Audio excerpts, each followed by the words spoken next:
Lovely evening, and my name is Andrei. I am a software developer with Thoughtworks, and Jann. Yep, hi, I'm Jann. I'm software developer for Thoughtworks as well, and happy to be here today. Yeah, so our talk, the title is a bit clickbaity. I think what we are trying to say is we're trying to basically show our experience with React and what we've learned so far, and we're gonna basically tackle this concept of a reducer. And yeah, if we move towards it, like React, you probably know React by now, and we will mention a couple of things here and there, try to explain to them. On the other hand, this talk is not about React solely. It's mostly about the reducer. Now, Redux. Well, basically, Redux offers a more like predictable and centralized way of handling global state. And often, if you think about it, is the sensible default in React apps. And I would have one question for you. You can just write it in the chat, and please be honest. It's just a quick curiosity question. How many of you have joined the project where the decision was already made to start with React and Redux together? And please be honest about it. I'm just curious.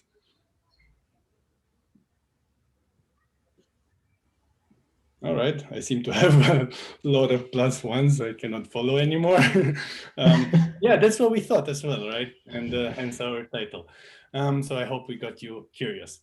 Well, our context. Our team, Jann and I, we're part of one team, and we are building basically a web app from scratch. It's a quite complicated app. And yeah, in the beginning, we had no global state. The pages were decoupled. They had a lot of like logic individually. And then we knew in the beginning that we will have a global state or some sort of glue between these pages.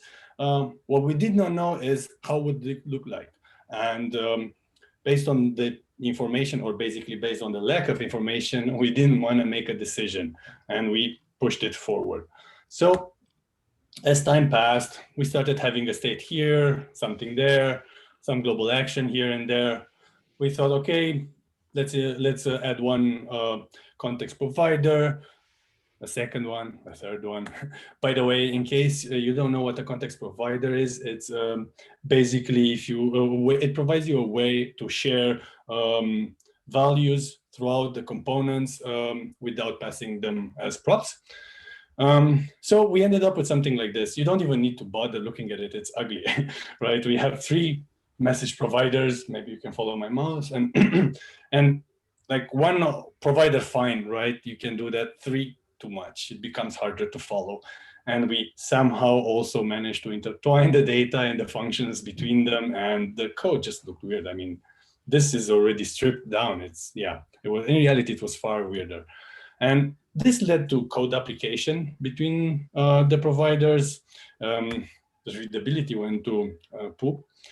Then it became very, very hard to test. Like it became very hard to even make it testable, like to configure the mocks and so on. Not to mention coming back on the test 3 months later and then being like, what the? Yes. And the business logic got spread throughout, and there was no clear separations of concerns and so on. And we thought to ourselves, wait a minute, this is more than just a reducer, right? We're dispatching some actions as certain events happen, being a web app and all, which in turn will like either change some state or will trigger some other actions. And then we thought, okay, we don't have much Redux experience, and what can we do with just React? What can React offer us? Yeah. Yes, and so basically now let's take one step back and talk about what's a reducer A reducer is just a simple JavaScript function. So in our example, a JavaScript function, you can build it wherever you want. But basically, it's a simple function that takes in a state and an action. And based on that action, the reducer function will manipulate the state. So you have a different outcome. And that would look like something like this. So you have a function, it takes in a state, it takes in an action, and it returns a state as well. And basically, it's just a switch statement that, in this case, increments or decrements the count of that variable. And then we have a third action which just resets the whole thing. So that's nothing too special, and it's nothing super fancy that you can do, but it can really help you to basically manage your state and to have certain actions that manipulate that state in the way that you want to have it. And then there is that thing in React, came up in React 18, I guess, or React 16, no, 16, sorry, React hooks. So first of all, let's say we use functional components in React. We don't use class components at all. And there are some reasons for it. We think they help us to improve readability, simplicity, and the separation of concerns. So for us, it's way easier to write functional components instead of class components. And let me state that by an example. So here we have a really, really easy component. And it doesn't really make a difference if you write a class here. The functional component is just a bit shorter, but it doesn't really matter. But what happens if we want to add state? So if we want to add state, we will use a hook in React. And that hook lets you have functions or React features without writing a class. Previously, pre-React 16, it was not able to do that. But after it, we can use hooks to get all these features. And if we compare it now, that would be a simple class component with a state. So it basically has a count, and on the button click, we will just increase that count. And if we now take a function component, it's way less boilerplate. So we just have that hook up on the top. So we declare const and we use array destructuring to say, okay, we have a state, and the second value out of the array is the method to set the state. And then we have that React hook called useState, and we can set an initial value there. And basically, we can just use the function afterwards. And that makes it really easy to write functional components. There are a lot of functions. There are a lot of functionalities for React hooks. And you guessed it, there's also a hook to create a reducer pattern. And that's the thing that we are actually using in our application to manage that state. So it looks something like that. It's not 100% accurate. Actually, it takes a third parameter, but we won't cover it here. So it's fine to think it's like that. So basically, it has a state as well, and it has a dispatch function. This dispatch function helps you to dispatch any action against your reducer function. And the hook takes in a reducer function, so maybe the one that we just showed, and it takes in an initial state, basically like any variable that fits to your state. And now how to build a functional component with a reducer. So that are just the basics, but these basics helps you and helps us to understand the more complex example that we go over later. So keep in mind that's our reducer, pretty simple. We have that function that just increments, decrements, and resets. And basically now we can create a functional component that uses that hook, useReducer. It puts in the simple reducer that we just showed, and it sets the initial count there. And then we can just dispatch any action on the button click, for example. So it's really easy to manage your state, and you decoupled your business logic to increment or decrement something from the actual implementation and rendering. So it's a pretty nice pattern. And what does it do to testability? It's a super good thing because the business logic is now decoupled and you can test the reducer by itself instead of rendering the component all over again. So that means that's just a simple test for that reducer. So you can just set you have an initial state, then you will call your simple reducer with your init state, you call it with an action, and you expect that the count is increased.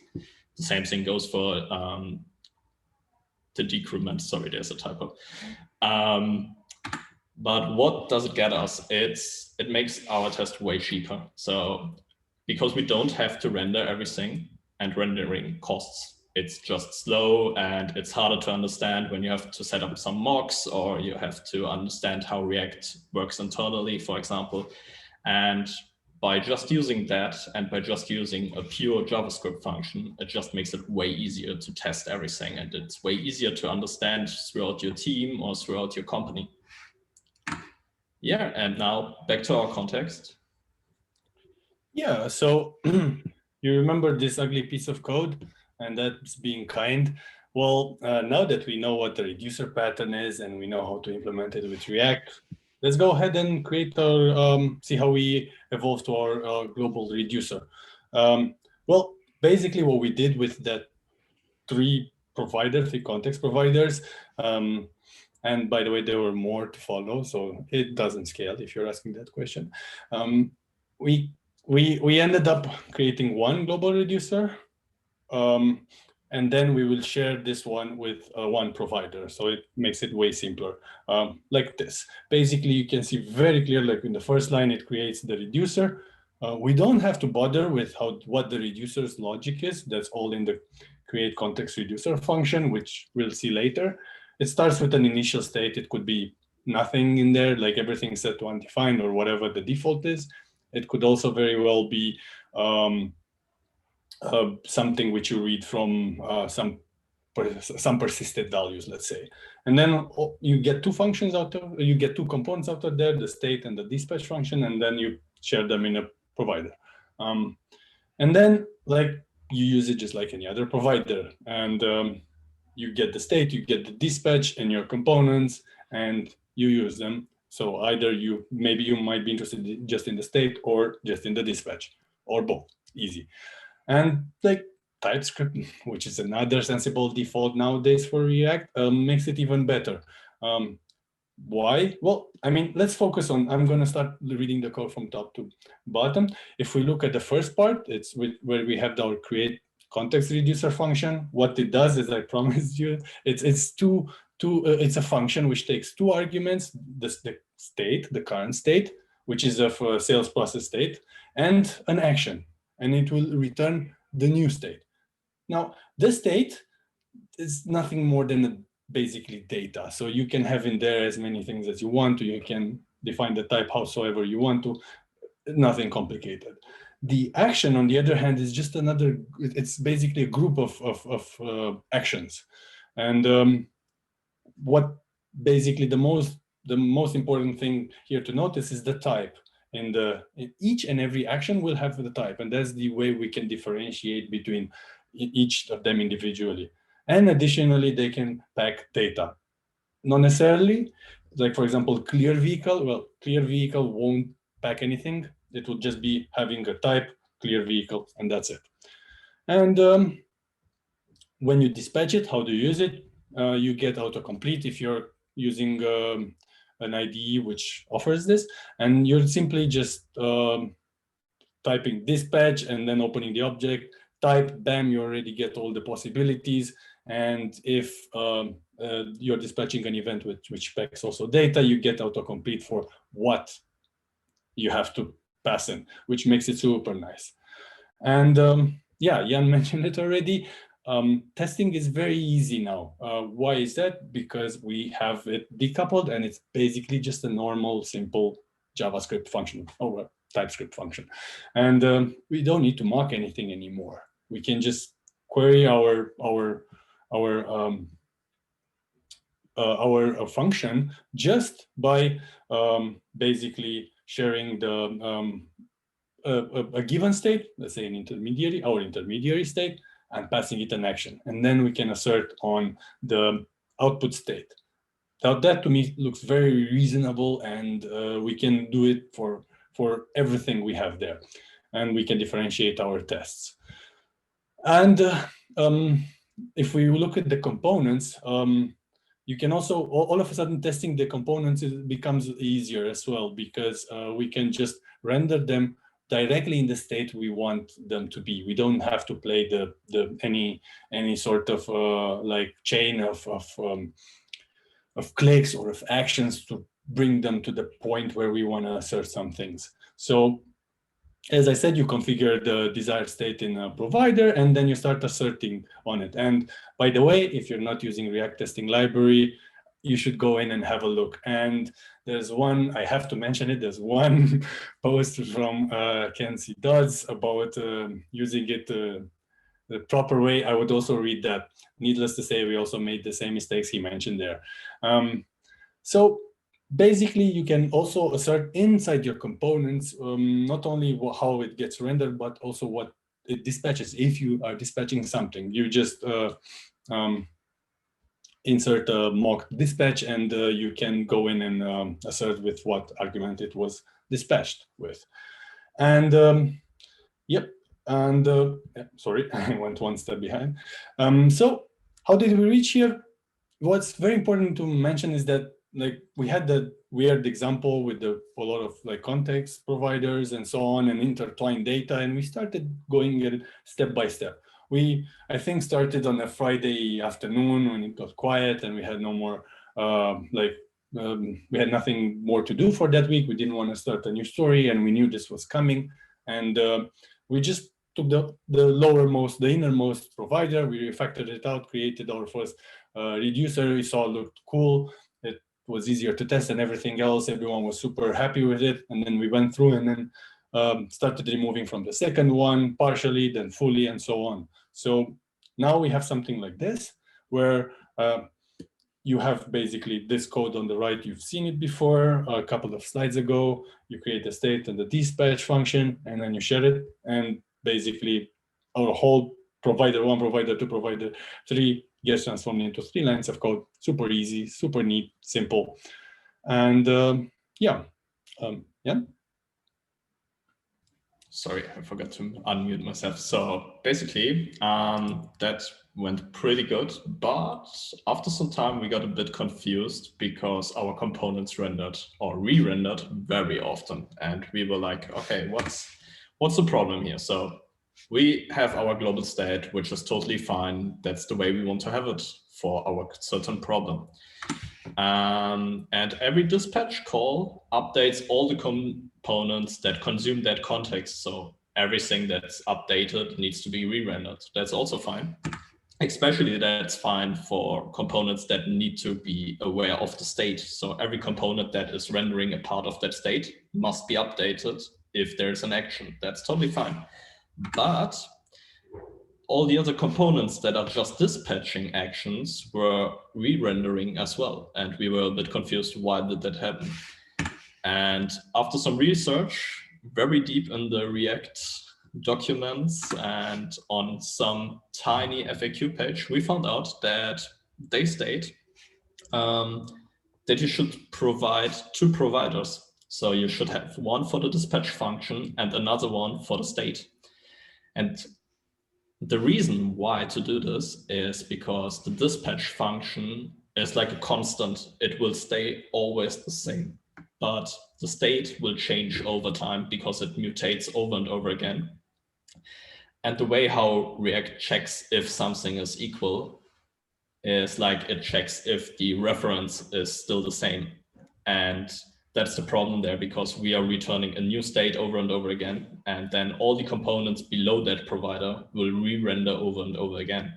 And that's a massive performance issue. So actually our site went super slow and we had a lot of trouble to fix that because we didn't know that. And it was on our staging environment. I guess it even was on production environment for half a day. So it wasn't really nice to have that. Yeah, and basically then it looks like that. You have your 2 providers like here.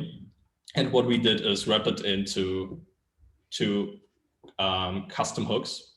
And here we are just showing the not custom hooks. We are showing use context, which is just a hook from React.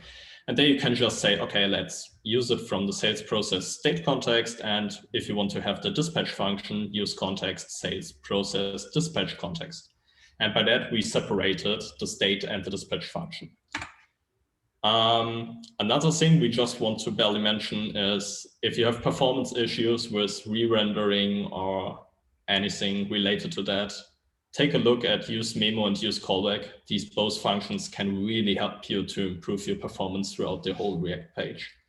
But don't use them up on front. Try to figure out why you need to use them. That's really important. And one last thing we really want to mention are asynchronous actions. We are not currently using them because there is that one rule: don't put an async callback directly into the reducer. React can't handle that, and you will get a weird error or your data won't be fetched correctly. So it's better to not do it.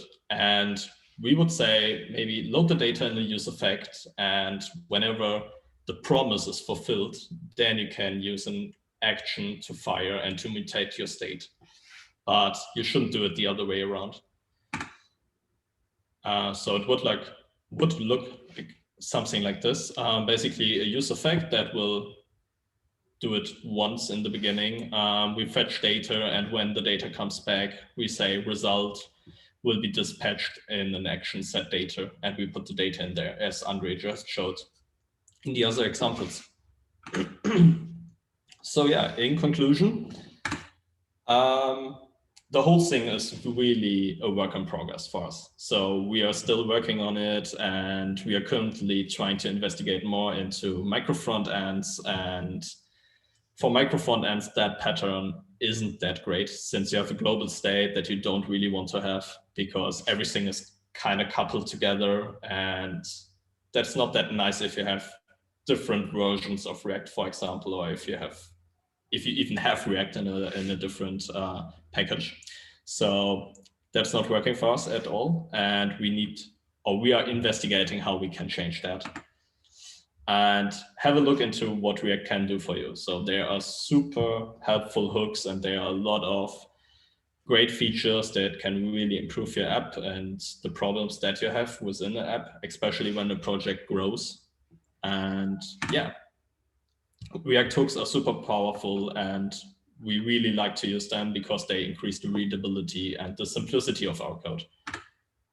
And so yeah, the last thing I want to say, use React providers to create a global state reducer or state manager can be really helpful, but keep in mind that it's not the actual solution for everything. It can help you if you have a certain problem, but don't just use it because you want to use it.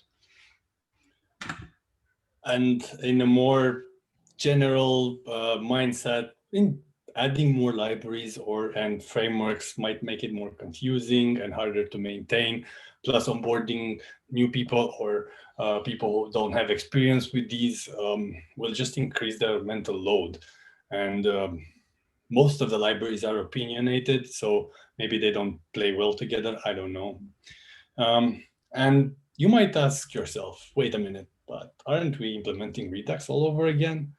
Well, no, because hooks are already there, async is there, context providers are there, and nothing really changes. We get everything out of the box. We don't even need any further plumbing or configuration. It's just there for us to use and share.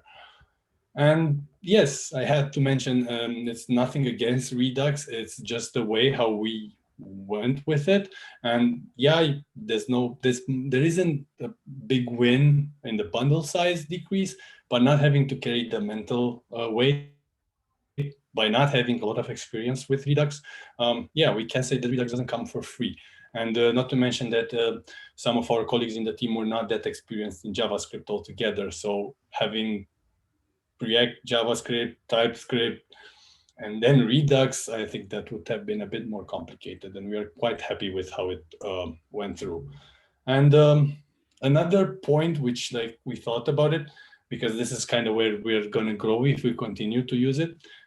If you need to compose these reducer functions to grow something bigger, then maybe reconsider how much business logic is handled there. And yeah, maybe even move someone to the backend, see how you can shuffle it. Maybe Jann mentioned that in the case of micro frontends, maybe have one reducer for one micro frontend, so and try to communicate the state through IPs and so on, in the various ways. And yeah, I'm going to leave you with this one right at the end. Hashtag you ain't gonna need it. So if you don't start with it just because some blog post in 2018 said it's the best thing to do. And evolutionary architecture, I mean, make the decisions, defer decisions until you have the most information you can to make a more informed decision. And yeah, it also depends on your team's knowledge. And that's all from our side. And if you have any questions, I would stop sharing and share only if you have on directly on the code. Thank you. Thank you very much. Thank you so much. Cool. Thanks for the talk. There are like some comments and also some questions in the chat. I would just like ask you the questions. But everyone is allowed to unmute themselves. It's often very helpful to actually, clarify something. Okay, the first question would be, do you think it would make sense to move the reducers, including all of its logics, into its own module repository? Or is it better to keep it together with the React app? I think we have it split, to be honest. So we have this micro front-end approach, and we have the types and the interface of the reducers. That's in one part, which is basically the common, and that gets shared by all. It's a dependency towards the rest of the micro frontends, and the reducer itself, how we build it and how you share it, is in this glue called app. And this is what Jann was mentioning, that if you grow it, then you have to always deploy one micro frontend and then the app right after. So I'm not sure if I answered your question. I suppose it depends on your setup. Jann, do you have anything to add? No, I totally agree. I think that's right. It really depends on your setup and on your app. So for us, it made sense to decouple them a bit, but we don't actually use a different repo. And I won't suggest it to use a different repo, maybe a different package or something in your app, but don't decouple your business logic too much from the actual code where it's getting used. That could be a problem. Cool. Thank you. I hope it answered the question. If not, just ping it to the chat again. Mario actually already answered, would a state component that uses state A will be re-rendered if state B will be changed. And he said only if A is a child of B. So if you want to add anything to that, if not, if it's completely clear, we move to the next question. Somebody asked, can I ask for what are you using the global state? I mean, yes, basically, we won't go much into the details. We are building some sort of application which is going to be used by trained personnel. And you might have seen through the example, it's got to do with cars. And if you're trying to configure some things, you might want to configure it for a customer, and you might want to specify which configurations you want to, and cars, right? It's not just I want the red car or I want the black car. There's more to them. And then after you're done with this configuration and choosing the customer, you will have to also decide on how would you want to pay for it. So the environment makes it intricate and complicated in a way that we have to pass in some state and remember. Basically that's kind of how it goes. Yeah, I think the most difficult part about this is that we have like a process that is going on, and we have many entry points to that process, and that's why that reducer pattern is so handy for us. We can just say, okay, now add this thing to our state, and then we go on with the process, and then we add something else, and we can go back, add something else again. And that really helps us to be more flexible, I would say. Not to mention that sorry, Katarina, not to mention no, 100%, go for it. That we also have an iframe on our page, which is not controlled by us. It's unfortunate. we don't have anything we can't choose if to have it or not. We have to, and another way to we have to interact with it, and that's also complicating it. And Yes. there's one question I actually wanted to ask in the end, but I hope that we don't run out of time. You probably have to take a look at the chat for that. At 6:45, somebody asked, we use Redux pattern and use reducer, same as shown in the slides. But we're facing a problem, how to avoid this endless providers and combine them into single providers. And then there is a code example. That's why I wanted to ask it in the end. At 6:45, I don't know if you found it. Mm-hmm. Cool.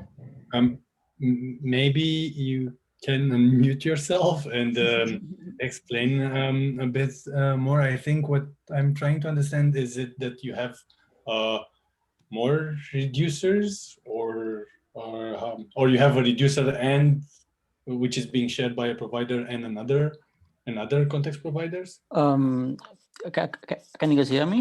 Yep. Yeah. Yes. So we have many reducers. Like for each component, we have a reducer. So we provide like this. Like I'm not sure what you want to know. Yeah.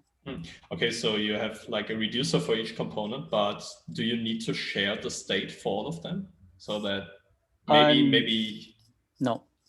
Maybe then you need to consider that you can already use the reducer hook in your component, so you don't have to make an actual provider for it. So that's helping you to reduce the providers at all. But I think we need the providers as a global state as well. So you might even consider merging it if it kind of belongs together. Else, if it's not that deep, you can pass it in as props. We would like to avoid props for state management because it was a little messy. All right. I think then it really depends on your setup. So it's a bit hard to now say, okay, let's shrink everything together and make one global reducer, because I would say that does not make sense at all, because it really depends to your business logic. But maybe you can think about if there's a reason to maybe split that components, and if all that state is really needed throughout your application. That's how I would tackle that. And yeah, just checking if everything is really needed in the global state. Okay, yeah, we will check for that again. Thanks a lot. Okay. I hope that partly at least answered your question. Next one would be, what do you think of X state if you have worked with it? Would it be beneficial if app grows in complexity to use it? I never used it, sorry. No, me neither. So actually, to be honest, we're considering reducing the state altogether by having just some IDs and then letting the parts have their own reducer, basically the micro front, and if they need to, they will have it. Yeah, I think that makes it easier to handle in general. Yeah, we are trying to reduce the global state as much as we can because it brings in so many problems. Okay. Did you split your former providers into two parts now, one for dispatch and one for state? That would double the amount of providers now, right? Yes, we did it. We did it in one file, and that basically made it a bit. So we had more providers, and now we ended up with two, but they're in one file, and you saw it's 5 lines of code. So we don't see a problem behind it, and it beats having performance issues. Mm-hmm. Yeah. Okay. And Mario also already answered it, but maybe you have another insight. Do you have any experiences with recoil.js state? Sorry if I misspelled it. Management. No. Okay. I think for our application, it just makes sense to use the React features, as Andrei just said. Not all of the developers on the project were very familiar with JavaScript, React, TypeScript, and so we try to decrease the mental load as much as we can, so stay with the basics. And actually, the basics work out quite well for us. Another experience question. Do you have any experiences with mobx? For our project, we're using mobx instead of states, which is quite easy to use, good for clean code and easy to handle. So it's actually also a recommendation at the same time. I think I know what mobx is. I never used it in a project, just on a private project. So I can't really answer that. Andrei, do you have any experience there? I haven't played with it yet, and yeah, I'm being very reluctant to, in general, to add more libraries for the purpose of yeah, having to carry less mental load. So if I feel the pain, then I will use it, and I think that's why we stick to, okay, let's just look at React. What can React do for us? And fortunately enough, we started this project after the release, which provided us everything we needed to. And by the way, there's more stuff coming. So yeah. Okay. Christian asked, sorry for the additional question. Never be sorry. We always just hope that we're actually managing all of the questions. You could describe different patterns. First of all, local component state to global context state to support initial testing with different component states. Second, replace Redux with global context state, independent of the separation of the context, set state and state. All components that are using the state context will also be updated. Also independent if they will use only a slice of the global state or the modify part. Here, Redux make many optimizations. How do you avoid unnecessary updates? If you want to have a look at the question, again, it's at 7.4. Maybe I can answer that. So thanks. It's actually true that when you're using only a small part of the state, then your whole component will update whenever the whole state changes. But you can use like things from React, like React memo and use memo or use callback to reduce that update. So you can be very clear when you want to update and why you want to update. So basically you can also implement these performance optimizations that Redux has, but they don't come for free. You have to do it on your own. Cool. In addition to that, worth mentioning, use the profiler to check when what gets re-rendered and so on. I think we found that one very helpful. And as a matter of fact, what triggered a lot of these problems was basically not the reducer in React, but rather our super highly complicated page, which had more stuff on it. So I think we all agreed then that we need to come to like simplify it, and then we wouldn't have seen any problems, I would suppose. Sometimes, just another addition to that, sometimes it also really depends on your state. So how big is your state? How is it structured? For us, it's kind of flat, so we don't really have nested objects on there. So that helps also to not have unnecessary renders, I would say. Okay. Are you missing the Redux ecosystem like time traveling, debug, Redux Saga, async, point, like, etc.? I think we're not dispatching every, like on every little click or something. So no, I'm personally not missing the time travel stuff and to the debugging part. The Saga, I'm also not really missing because we're not doing it there anyway.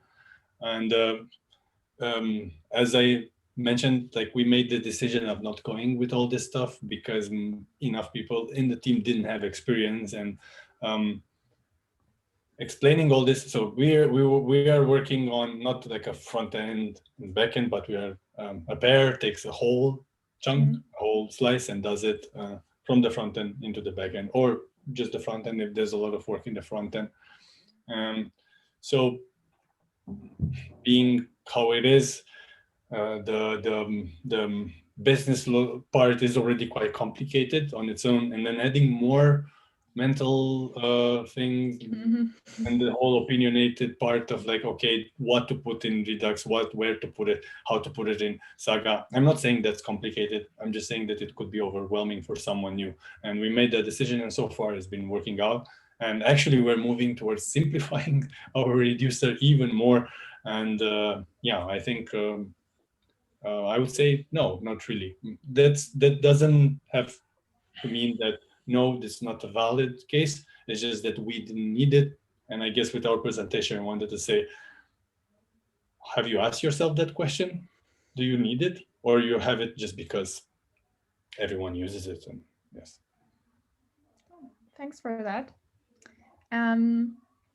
Next question was, instead of using like so many providers, is it better to use providers as HOC or like HOC, I don't know, for example, export default with provider in brackets component? The question was at 7:08. I would say that that can be an approach to tackle the problem. So we don't really have that problem anymore, because for us, the reducer, or that we just have 2 single providers. So for us, it's pretty okay to have 2 providers. But if you have like multiple ones, then sure, give it a try. And if it works for you, then that's fine. I guess you need to find out if it works for you and for your team, and if it's readable and understandable for all the team members. That's basically the most important part. And go with the stability. If it makes it easier to test, then go for it.